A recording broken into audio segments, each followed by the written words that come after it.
Good afternoon, everyone, and thank you for joining us. My name is Ann Brandner, and I'm the Senior Vice President for THA, which is Tennessee Hospital Association. We have several other states on our call, so I should make that known. But THA Innovative Solutions team, and one of our corporate underwriters and partners is Vizient. And today we have a handful of states represented: Alabama, Arkansas, New York, and South Carolina. So we want to welcome you all for joining today's conversation with Rachael England, and welcome everyone and to this webinar about cybersecurity spend management and vendor management. And want to have Rachael do a friendly wave and welcome her to the call. Rachael has been with Vizient for a little over a year now, right? You just celebrated your year anniversary, but have over 15 years experience in digital transformation consulting, and from provider, payer, life sciences. Quite an extensive background, incredible credentials, and I think your talent is incredible, and just the fact that you are a friendly person and engaging for IT is a breath of fresh air as well. But Rachael has also invited two people from Fulcrum Technology: Robin Smith, President, and Mike Grall, Chief Operating Officer. So I want to again welcome Rachael, Robin, and Mike to the call. And Rachael, I'm going to pass this over to you, but thank you again for spending the next 58 minutes with us and our members. I appreciate it. Absolutely. Thanks, Anne, and thanks so much for the opportunity today. So I have a quick agenda for us as we get started. I'll touch on just a few housekeeping things to begin with. Mike and Robin and I are really excited about this topic and thrilled to be talking about it today. We'd love for any questions or comments from the audience. So I think there is a chat function, Anne, or if somebody from the team can kind of, keep track of that and definitely interrupt us if things come up, because we'd love for, whatever interaction with the audience that we can have as we go through some of the content that we have prepared today. So we'll do some quick introductions. I'll have Mike and Robin also introduce themselves and provide a little bit of context for the work that they do as they're out working with our health systems on cybersecurity challenges. I'll do an overview of Vizient and sort of the role of the GPO in all things healthcare, and then especially Vizient's role in IT and cybersecurity in terms of how we support organizations with managing the dollars that they're spending on cybersecurity and IT. And then we'll kind of talk about, in addition to just looking at budgets, looking at how to make sure that dollars are invested wisely, that we're also keeping track of some of the challenges facing our healthcare systems related to interaction with the contracts with all of their third parties that they're working with, and how Vizient has supported and responded to some of those requests for changes in those contracts, specifically through the GPO.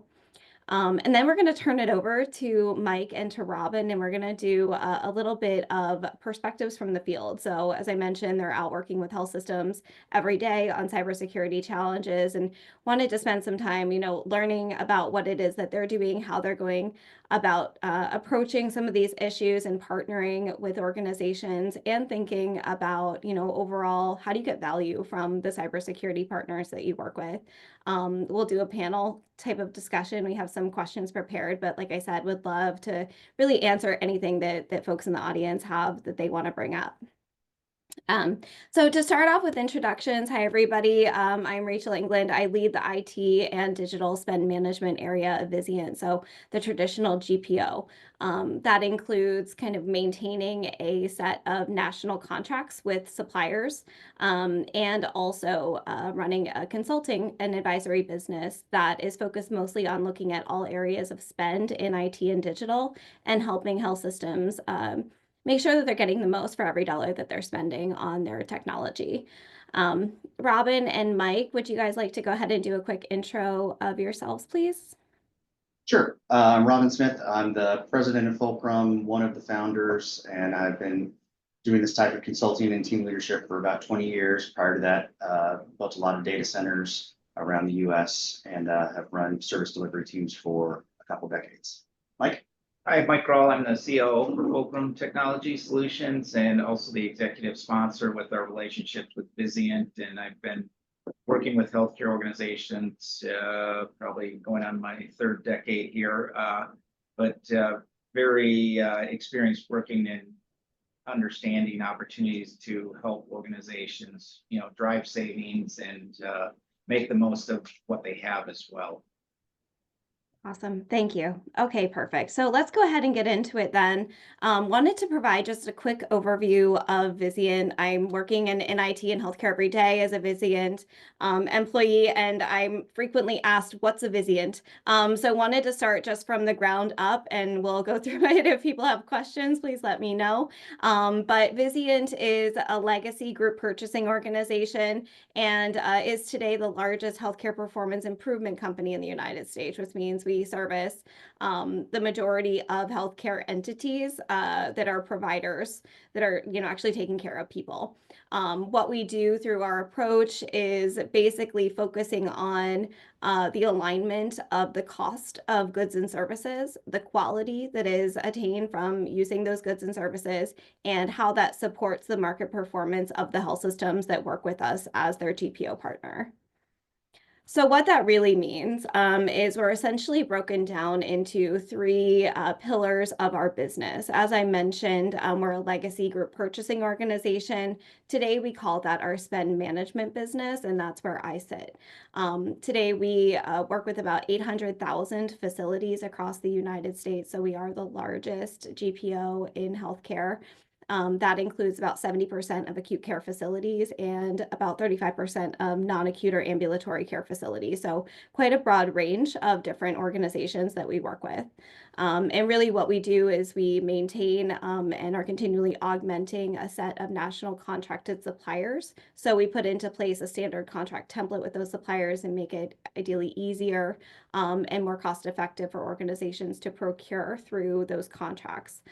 We also have an advisory services team, which is now comprised of several hundred consultants who are looking at all areas of spend across an organization, looking for opportunities to reduce cost when possible, to avoid cost as much as we can, and also supporting overall stewardship of the resources of a health system or an ambulatory care organization.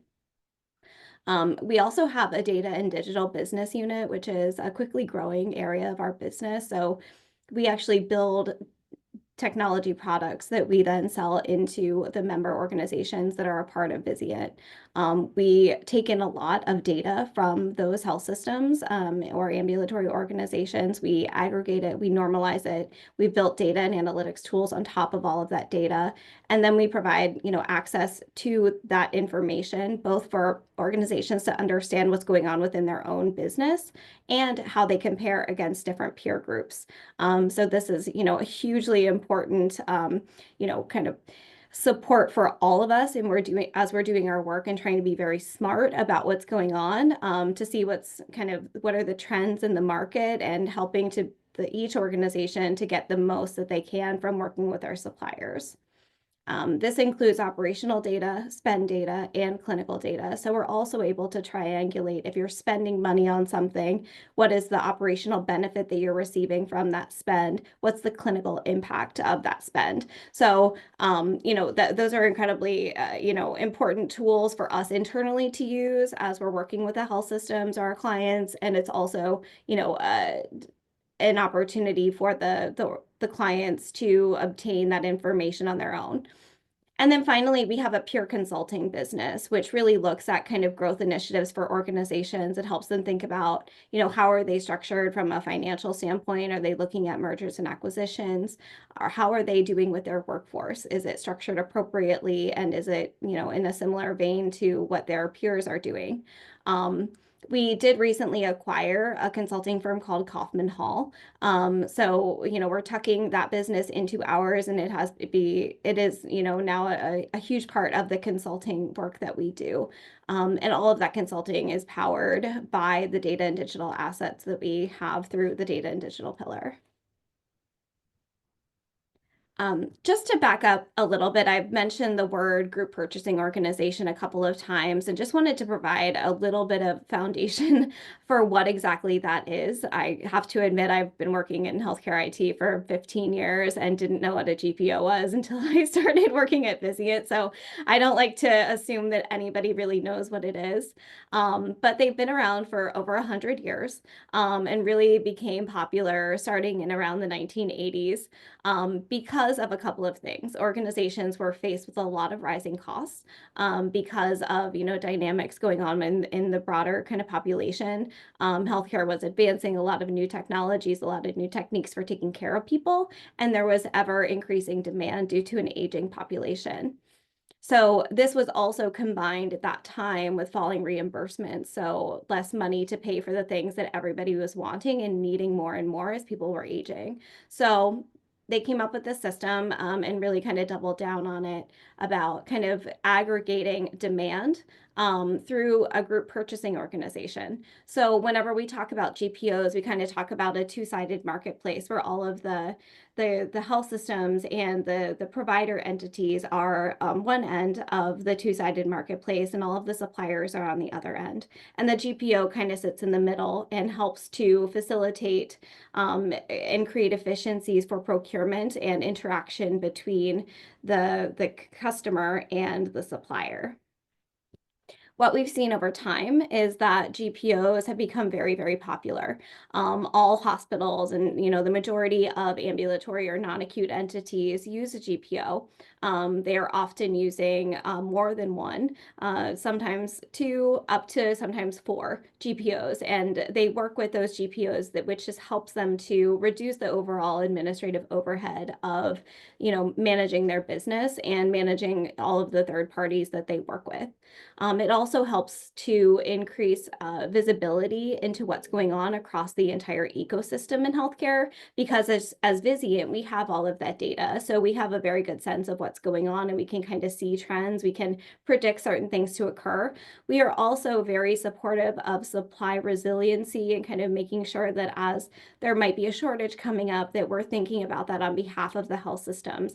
All of the tariffs that are going on, we're also very aware of all of that and trying to support as we can. So those are the types of things that we are doing on behalf of the providers that are working with us as their GPO. What we do on a day-to-day basis is really look to work with suppliers in a very healthy way to keep the ecosystem working and functioning appropriately. So we're negotiating competitive pricing and really good terms and conditions with the suppliers on behalf of all of the health systems and providers that are working with us as their GPO.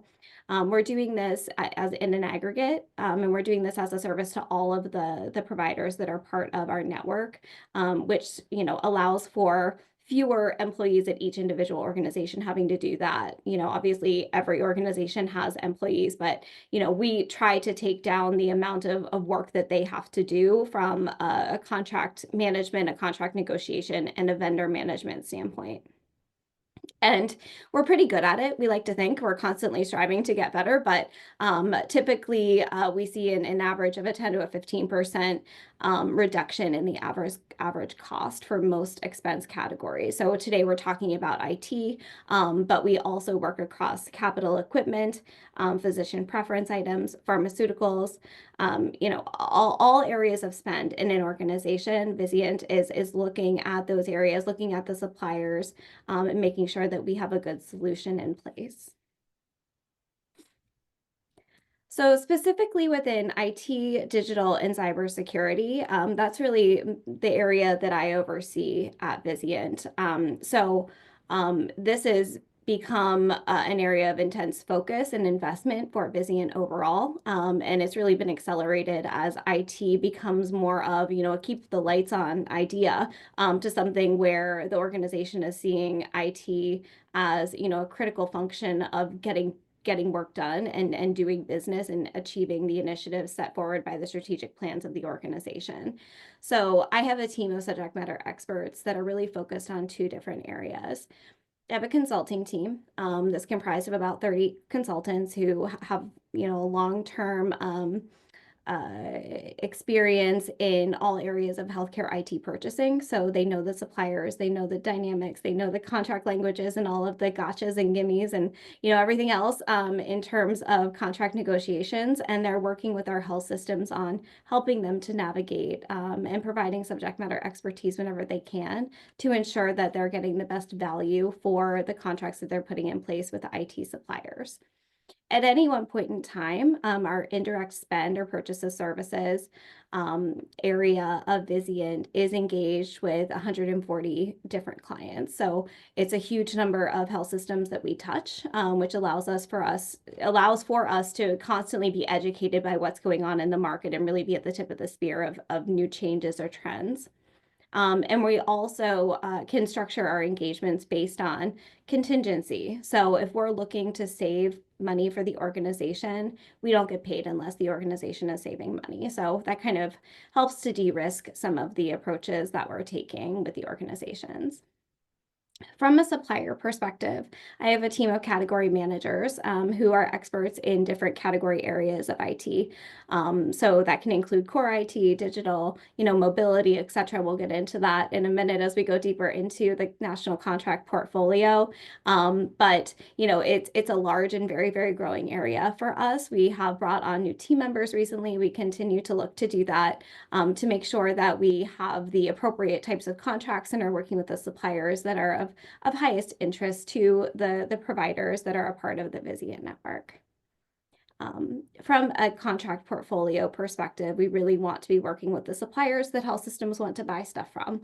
And so we're constantly evaluating the market and making sure that those are the contracts that we have in place and that they are as high value as possible. We leverage, like I said, the demand from all of the providers that work with us, those 800,000 facilities, and we keep that in mind as we're doing our negotiations with these suppliers. So Mike and Robin are nationally contracted supplier of Vizient, so they're kind of familiar with the way that we go about doing things. But again, it is with this eye towards keeping a healthy ecosystem with the suppliers and the providers that need to have access to them.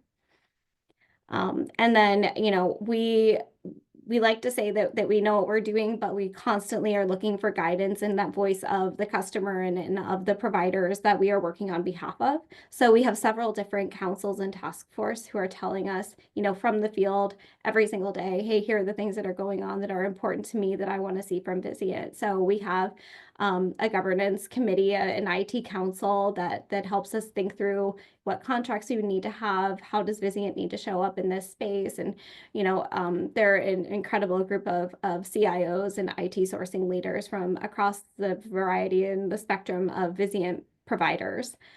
And then I also have a third-party risk management task force that's comprised of health system CIOs and CISOs that helps us think specifically about how are we supporting the management of third-party risk and liability that might be coming from suppliers.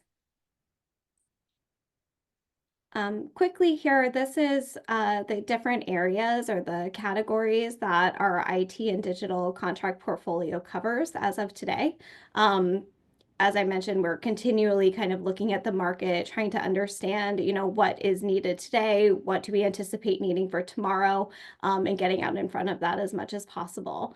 We kind of bucket it into these different areas of core IT, mobility, and print and digital technologies. And, who knows what it will look like in the future. But as of today, these are kind of the areas that we look into, and the category managers are managing the supplier contracts that are behind each of these category areas.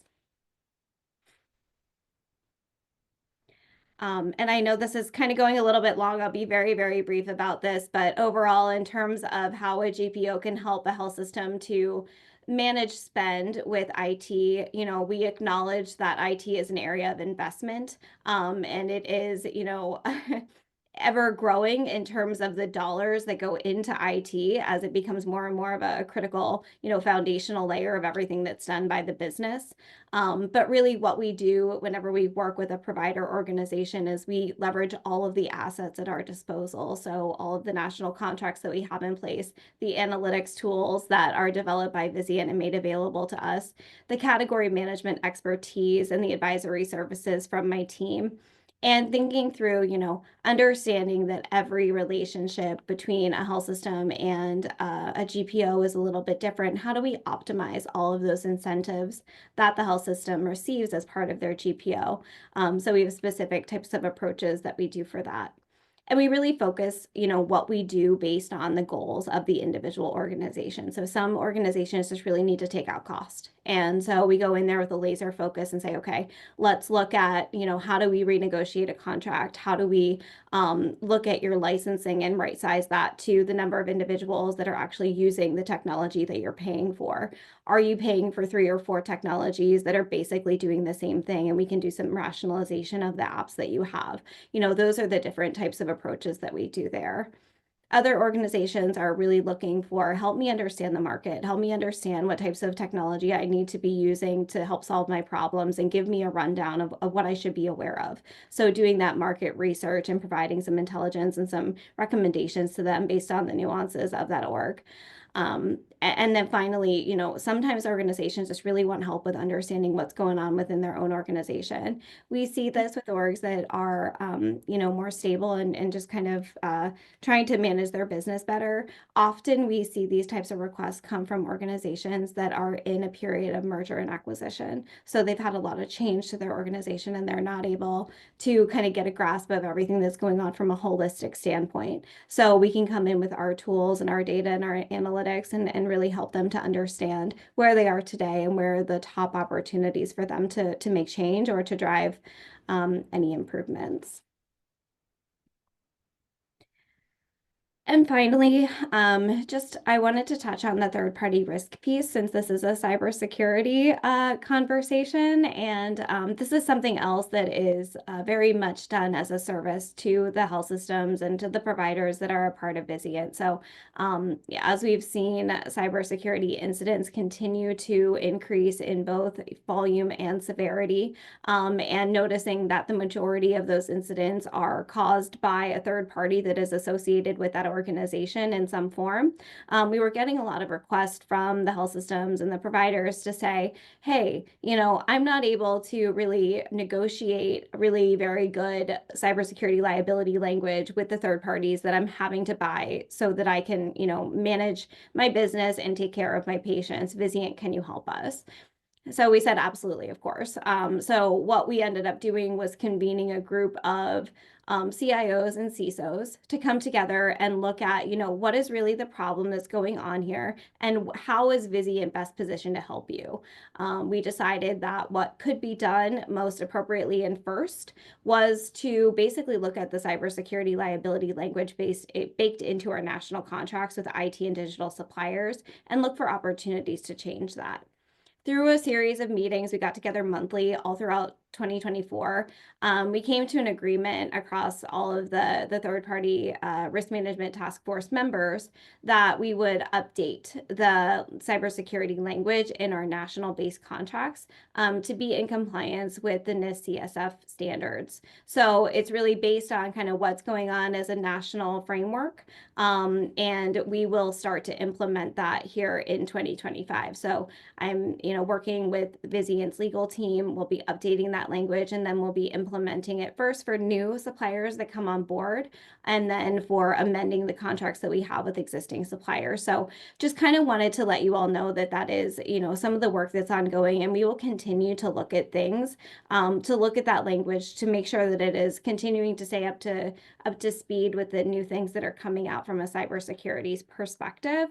As we know, it's kind of constantly evolving. So this is a very much going to be a living and breathing type of initiative and not something that's static. But with all of that, I'm excited to spend time talking to Mike and Robin.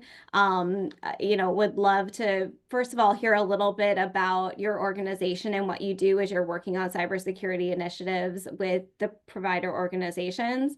And then, we'll kind of get into some discussion here. Okay, sounds great. Rachel, I'm gonna go ahead and I'll stop sharing mine. assume everyone can see this. Yep.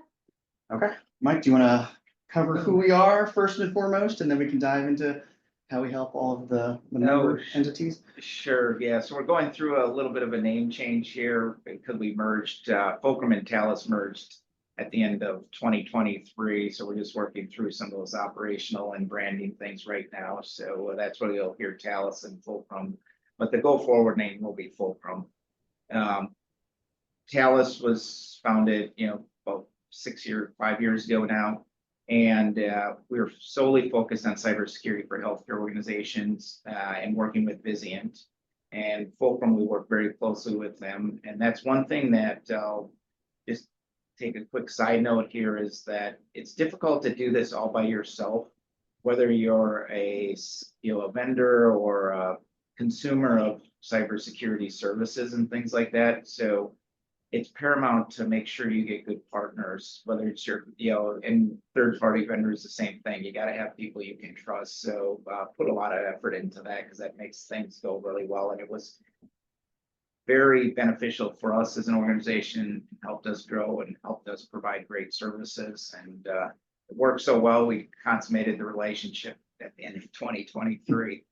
But we provide a wide variety of services, both professional and managed services. Our objective is we want to make sure that we not only get you the right technology, but that we also make sure you sustain it, you're getting the maximum value out of it, that it's working for you.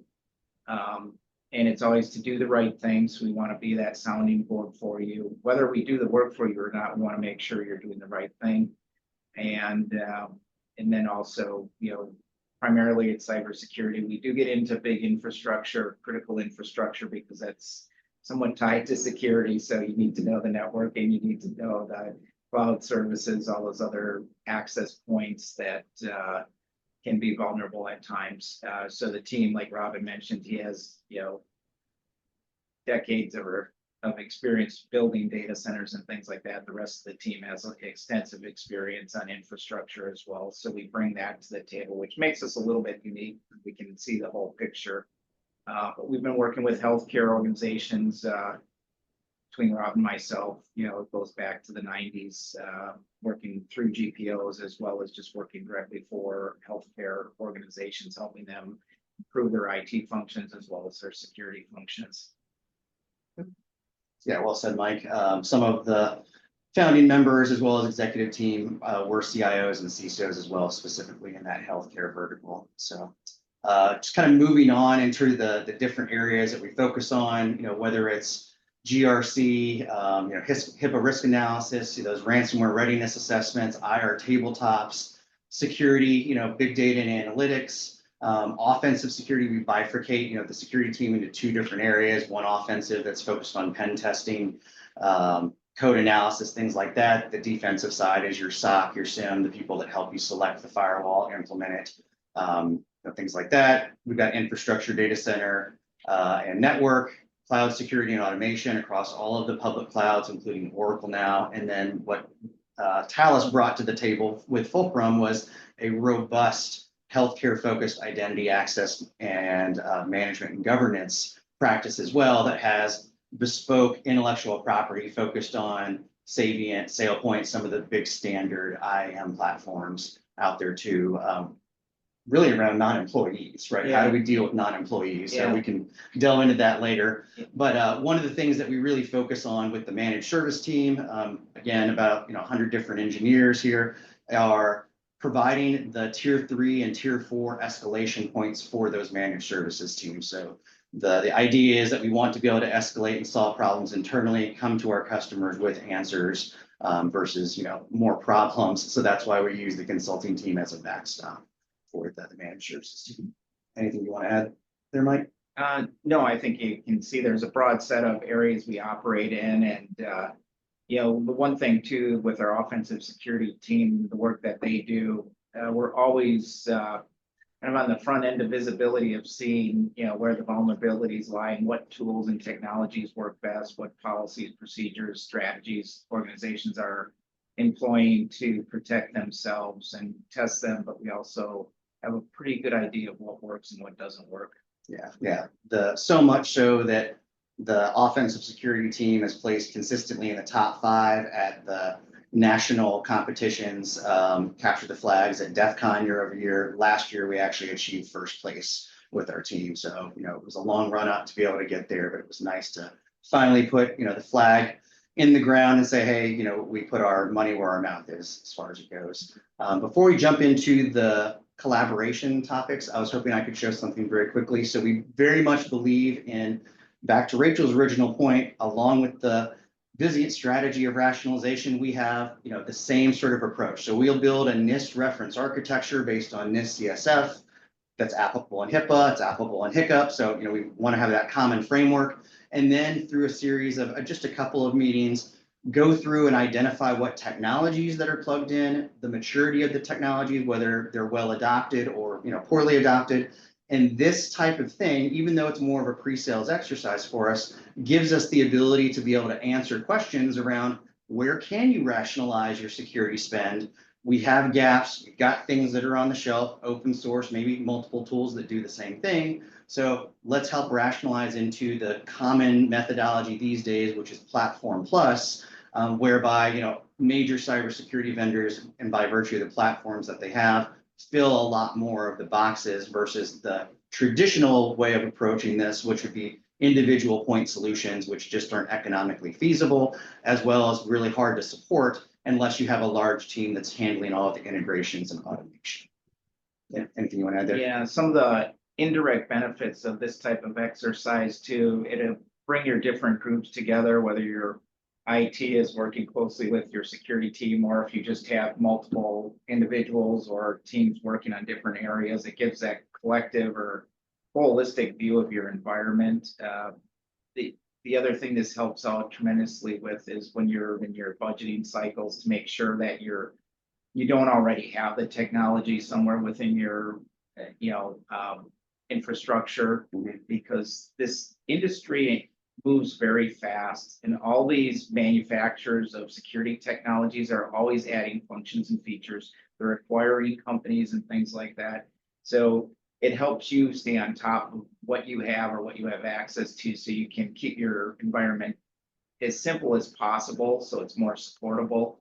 But then it also identify opportunities for consolidation or automation. Yep. Saying, okay, well, here we can remove 3 or 4 of these tools and put one in, from a platform play and things like that. So you really have a good understanding and an informed way of making decisions as far as where you prioritize based on what has the biggest impact on your security, as well as your budget associated with security. Yeah, well said. So we'll typically iterate through a current state reference architecture and then blow that out to 1, 2, or even 3 years, depending on the confidence of the team that we're working with, just as a visual aid to represent maturity, as well as to drive the conversation with upper leadership, typically around this is why we want to go and achieve this change or this migration first, second, and third.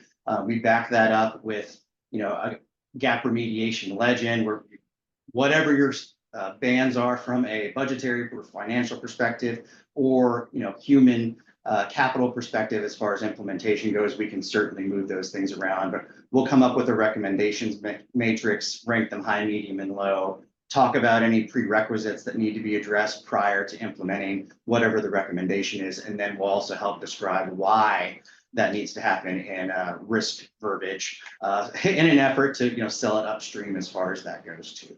So maybe we're pausing really quick here and finding out if there's any questions before we move into the Q&A section of things. Or Rachel, if there's anything that you wanted to point out based on what you do. Yeah, I'm not seeing any questions yet, but strongly encourage anybody that's listening to ask anything of us. This is going to be kind of an informal period of time here. But one thing that I wanted to ask you about is, you mentioned this idea of Platform Plus, and kind of a lot of organizations shifting from these point solutions to a more platform-based approach, where maybe they're augmenting Who's areas paying of for it? weakness, etc., with the point solutions where the platform isn't doing as good of a job, etc. So what are the potential pitfalls or challenges of that type of an approach, or is that really the gold standard now? I mean, certainly there's some pitfalls. with regard to the platform providers not following through on the promise or their roadmap. We've seen that, been burned by that numerous different times. In particular, right now, it seems like there's a lot of heartburn around Broadcom. You know, they've grown through acquisition year over year over year. They're finally catching up from a software development perspective to meet, you know, the meter of what they've actually said they can produce. But, you know, as a result of that, as a result of these companies scrambling to incorporate the newly folded in solutions into their portfolios, you're also effectively being used as, you know, guinea pigs from a customer beta testing perspective. So having to work through problems that might not be just endemic to you, but endemic to the entire customer base are certainly things that we've seen from a pitfall perspective. But in large part, even those, you know, small outages, just like what we saw with CrowdStrike last year, maybe we consider that a huge outage. They're really offset by the amount of, you know, outage or service availability when you look at the individual point solutions. As soon as an integration between, say, your web gateway and your firewall falls over, you know, now you've got something that you're letting traffic through that you might not want to, or your SSL visibility doesn't work. Now you have no way of decrypting traffic. So those are the types of things that you're more prone to see if you go with the individual point solution or best of breed solutions versus, you know, the platform solution or platform plus solution. Usually those things are already integrated more so, you know, in a standardized fashion where it's not as hard to break. Yeah. Anything you want to add, Mike? And probably the other thing you have to pay a close attention to the licensing models as well when you get into the platform plays, just so you really understand what you're paying for and what you're getting, and that there's not, you know, upcharges for things you might perceive to be included, you know. So that's another area. It just requires a little bit more time and attention. Yeah. To But from how you procure it. Vendor and, you know, FinOps management perspective, that is another way that we've been able to help customers really drive down their spend as they move away from the platform plus route away from the point solution route to platform plus. Is usually the platform providers are much more willing to give away different modules for free because they're making up that margin in, you know, other primary ways. So there's certainly more levers that we can pull versus going to each individual vendor and trying to play the game of, well, I'm going to bake off Proofpoint against Mimecast, against, you know, Barracuda, and play each one of the vendors against one another. That's just a lot more blocking and tackling for everybody that's involved versus going to the platform providers, assuming you have a good relationship, or they're on the Vizient GPO where we've already pre-negotiated some discounts or per bed pricing in many areas.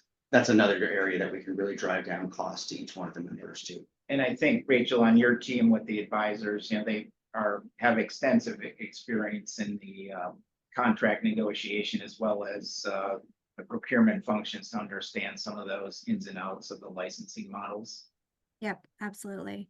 You know, another question that I get asked all the time is, how much do I spend to be secure, or how much will it cost so that I don't get hacked? You know, and maybe that's a question from a CFO or a CEO that's coming to us. And I'm usually somewhat flummoxed by that question. I don't think there is an easy answer, but when you get asked that question, how do you respond? It is a question that comes up frequently where people feel that they're measured, or they use it as leverage to say, well, this is what my peers are doing, so I should be doing something similar, safety in numbers maybe, or as far as your strategy goes. It really depends on the type of organization and what you're protecting, what you have for tools and resources. So obviously the large tech and financial firms that we work with spend significantly more than we see in healthcare, but there's different business models and things like that. The way to test whether you're spending enough is usually making sure you're testing your environment. That'll tell you right there. Yeah. Is because you'll identify the gaps and vulnerabilities. So if you're shored up and you don't have a lot of overlap, you're probably right sized. If you have gaps, you're probably under budgeting your security environment.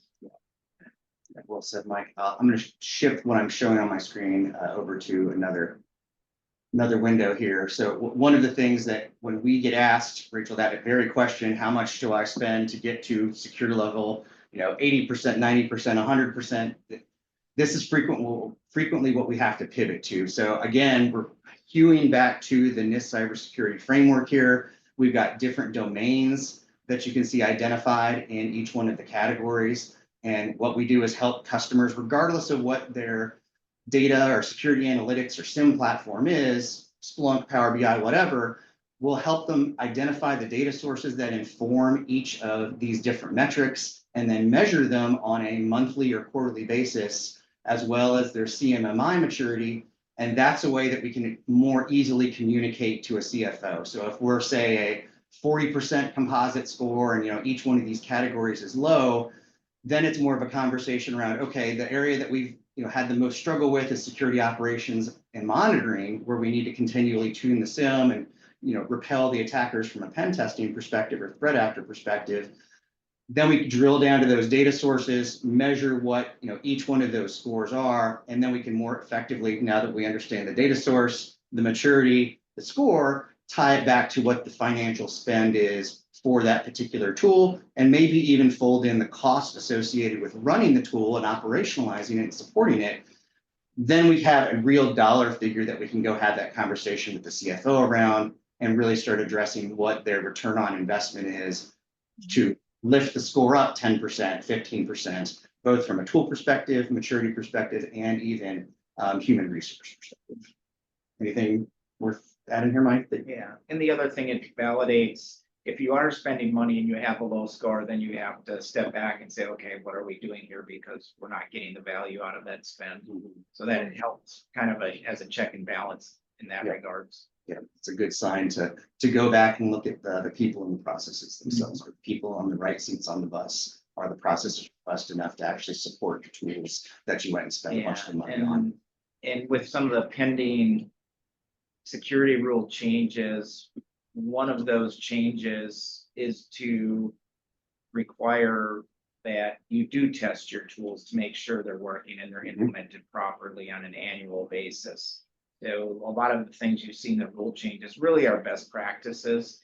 So it's so looking to require you to do those, but it's because there's a lot of research done in those areas and they do make a difference as far as protecting your organization. Yeah, absolutely. The areas that we see all of our customers fall down on, not just the healthcare related ones, which make up about 50% of our customer base, focus on asset management, knowing your assets, hardware, as well as an approved software list that sits on each one of those endpoints. And that's one of the first categories that you addressed in this, and one of the areas that we see people struggle with quite a bit. So yeah, I think the security rule changes themselves are really sort of hewing toward being more specific around the technologies themselves and how they're implemented, rather than being just addressable. That addressable category that existed in the original HIPAA security rule, that's gone, but that's proposed to be gone, and everything now is required. So there's more specificity around multi-factor authentication, testing your backups, as well as the recovery procedures and documenting those processes. Talked about asset inventory as well as the software inventory. But those are the things that are really driving the entire herd along, and the whole mantra of the rising tide lifts all the boats certainly holds true here too. And unfortunately, there's not a lot of federal dollars that have come into play to help offset some of these spends, or some of the spend that was typically in that addressable category. But hopefully we see more in the Rural Healthcare Act that the FCC's kind of put up to enlarge to be, in addition to just firewalls, other security tools that sit inside the network too. Yeah, I think that's a really interesting, thing to maybe dig a little bit deeper into about the impending potential regulatory impact of, the new HIPAA rule, if it does go into effect, or if some sort of version of it does. We also get asked about how do we think, or how should a health system think about cybersecurity insurance and kind of that liability coverage for an organization. And I know that some organizations kind of look to their carrier of that policy to give them a roadmap to say, you know, if you want this policy, you have to meet XYZ requirements and show that your cyber hygiene and your posture is such that we feel comfortable in kind of underwriting the risk of, you know, you doing business. Sure. So, you know, do you expect things to change if that rule, if the HIPAA rule goes into effect and everybody's required now to have this sort of baseline level of, security? Do you expect some changes or that to impact how security insurance is in the market today? Sure. Yeah, great question. And honestly, I feel like because it's a slightly more heavily regulated industry, the cybersecurity carriers are a little bit ahead of the new HIPAA security rule. Honestly, especially around multi-factor authentication, privileged access management, as well as air gap backups and the recovery mechanisms to make sure that you can actually recover from a ransomware event. So I think what we're going to see is more alignment between the cybersecurity insurance providers and the questionnaires that they continue to release year over year, as well as the HIPAA security rule. But what we've seen from our customer base is greater than 90% of health systems, just due to the criticality of the business that we're in, go the direction of having a cybersecurity insurance policy. It's a very small minority, especially in the healthcare space, that eschew that and choose to, basically self-insure and spend that money they would spend on a premium in other tools or other technologies or other people for that matter. So yeah, that's certainly something that I see a convergence as far as that goes. But yeah, I think we see more demand on the cybersecurity insurance side for MFA inside of the network for all applications versus just for the ones that are PHI specific or have the potential to touch PHI, which is more what the HIPAA security rule is kind of aligned to as far as that goes. Mike, any other thoughts in the space? I think the alignment is a really good point here in that what you're seeing for these pending new security rule changes, that'll be preparing organizations to be better prepared when they go through their cyber insurance renewals. They'll be there versus having to catch up or do some knee-jerk reaction as far as putting in technologies or solutions, at the spur of the moment. They'll be better, you'll be better planned or better prepared, where you'll make smart investments versus just, okay, I have to do this right now and I don't really have time to make sure I'm doing the right thing or the best thing for my organization. Yeah, and I guess kind of thinking forward past that, as we see more entities align with the HIPAA security rule, hopefully that drives your premiums down. Who knows as far as that goes, but by checking more of those boxes by default, it certainly lowers the risk to the cyber providers who've had to make, really huge payouts year over year as a result of ransomware. Mm-hmm. And I know that you are also supporting organizations after an incident has occurred. So kind of thinking about how do you get back up after something has occurred and your systems are down and you're not online, et cetera.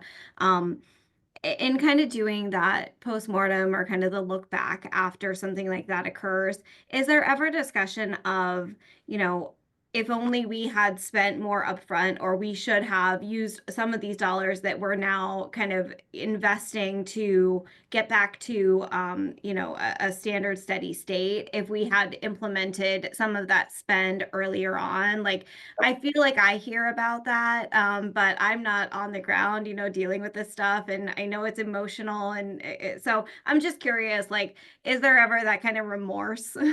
Oh, absolutely. Yeah. And I think some of the biggest remorse that we've seen are, the entities that have been hit with, some sort of threat actor, whether it's ransomware, business email compromise, et cetera. And they've exercised their cyber insurance policy, brought the incident responders out. And what they've frequently come to find out is sometimes there's only a portion of the IR bill that's paid by the cyber insurance policy itself. And in many times, especially when we have to do service restoration, there's only a fraction that's paid for those service restoration activities, because they have to be tied back to improving the cybersecurity posture of the entity as we get things stood back up. So there's things that fall completely outside of the insurance provider's scope that they're unwilling to pay for. And in those instances, that's where the remorse really comes in, because rather than the entity spending the couple $100,000 up to $1 million that we would charge them to restore all of their systems and get everything back online, they could have spent that on 2, 3, 4, maybe even 5 different tools, and sometimes the people to run those tools too. So yeah, that's absolutely some remorse and regret that we see, unfortunately, as a result of that. Yeah. So yeah, when it comes to helping point, entities toward here's where you're going to get the most bang for the buck, like those are the ones that are sort of the focus of the HIPAA security rule and the cybersecurity insurance providers, multi-factor authentication, privileged access management, which just means if you have a privileged account or a service account or a domain level account, that needs to go into some sort of password vault. You only check it out when you need it. The same thing around air gap backup. So if you do have to do a restoration, you have confidence the threat actor hasn't gone and corrupted your backups. And you kind of touched on this earlier, putting a priority around your tier 1, tier 2, tier 3 applications such that you understand what the order of operations is when you have to go into a disaster recovery or business continuity situation and get those systems stood back up in an alternate location, or recover from backups, which backups to start from first, second, and third. So having that understanding, tying it into your asset management plan, tying your threat and vulnerability plan and program into that too, that's how we see the most mature organizations hardening themselves for the inevitability, which is you're going to get breached in some way, shape, or form, right? The human element is how these guys get into the network, whether they're calling the help desk or crafting well-written emails that we're going to click on the links for. So understanding that you need that defense in depth, that's where the value really kind of comes in, is getting these programs to talk to one another, automating some of the interactions between one another, and then most importantly, either having the playbooks already so that you can respond from a remediation perspective when you find indicators of badness in the environment, or leveraging solutions like public, private, Gen AI, or LLMs to help create those roadmaps, as well as the playbooks you need for remediation too. So those are things that we've seen more and more uptick in 2024 now into 2025. We've still got a deficit in terms of the talent that we need to fill all of these jobs from a cybersecurity perspective. So we're having to shore up the dam with all of these agentic AI solutions to go do little things that typically take a lot of time for security practitioners and analysts. And the other driver for that is, the threat actors are already using AI. So it just makes it perfect sense for the defenders to start using it too and get more and more comfortable with it, because that's the only way that we're going to be able to really kind of stop gap until we get all of the the bodies tuned up to step into the workforce. Yeah, but there usually is when in breach situations, there's in a lot of instances, you'll find out that there was something planned that would have prevented the breach. Yeah. So it's really important as you're prioritizing what you're doing when you're doing it, by doing an impact analysis. Okay, what is really going to give us the biggest return or reduce the greatest amount of risk for our organization, because it's difficult to do it all. I mean, if money was no object, we probably wouldn't have many concerns because we could have everything, but that just isn't the case. So you really have to work on prioritizing what you're doing, and not just that you're doing it when you're doing it. So if it has a great probability of reducing a significant amount of risk, that has to move up the list versus other things that are important, but yet not going to have the same impact. So understanding what you all need to do and then prioritizing helps in those situations. That makes sense. I know that you mentioned kind of, it sounds like organizations are trying to be more thoughtful and more forward thinking and preparing, which I'm so happy to hear. But of course, they're preparing for threats that are known, that we're aware of. So, I'm just wondering what's kind of the, 2-minute point of view on where we expect new threats to come from? Is it from like the typical state actors like North Korea and Iran and Russia, et cetera, or is it the non-state actors? Like, what are some of the trends in terms of the, threat intel that you can provide? Yeah, it's a little bit more of non-state threat actors at this point. Certainly, we're still seeing China in the upswing. They're even crafting zero-day malware using languages that the EDR providers don't even know about or don't actually solve for. So that's one thing that we need to be aware of. There's also public LLMs that are out there for threat actors to start using. There's 2 of them in particular that can be used to craft different malware variants where you load up 5 or 6 different samples, and then it gives you a new sample that none of the AV solutions know about. The other thing that we've seen is the rise of the Cactus threat actor group, and what they've been infamous for over the last 30 or 60 days is contacting entities that are using Teams from external domains. So they'll reach out to the service desk and say, hey, I'm user X, Y, or Z, some level of management or some level of prominence. I need help resetting my password. The service desk goes along with it, doesn't bother to check, hey, this Teams message comes from an outside third-party entity. So my guidance there is if you are utilizing Microsoft Teams right now, you can go and still allow open federation so that you could talk to Fulcrum, you could talk to Vizient on Teams, but you need to be specifying the domains that you want to accept that federation from, as well as you have the option to go and block individual users or block any user that comes from an external domain that isn't associated with an actual enterprise or an entity. So they're basically looking for folks that signed up for an individual account versus one underneath an organization. So you can just literally check that box and that removes all of those people from contacting you or your service desk.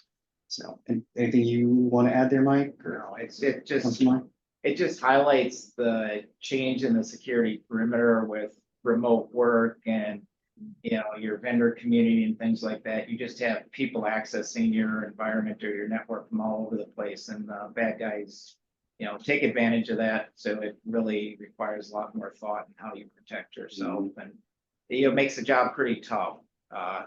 So it's something that you just need ongoing vigilance on, and collaborate with your peers as well, because some of these things, somebody sees it, it doesn't take long for bad guys to find where there's a weak spot. But if you hear somebody just saw it, you can make sure you're protected as well. So collaboration is really important as well. Talk to your peers, talk to your partners, and do your homework. Yeah, these are the types of things that show up on the healthcare ISAC threat feeds that hopefully you're all subscribed to. So as one member sees it, certainly you want to go ahead and escalate that up to the healthcare ISAC lead, and then they'll distribute that to all of the other members.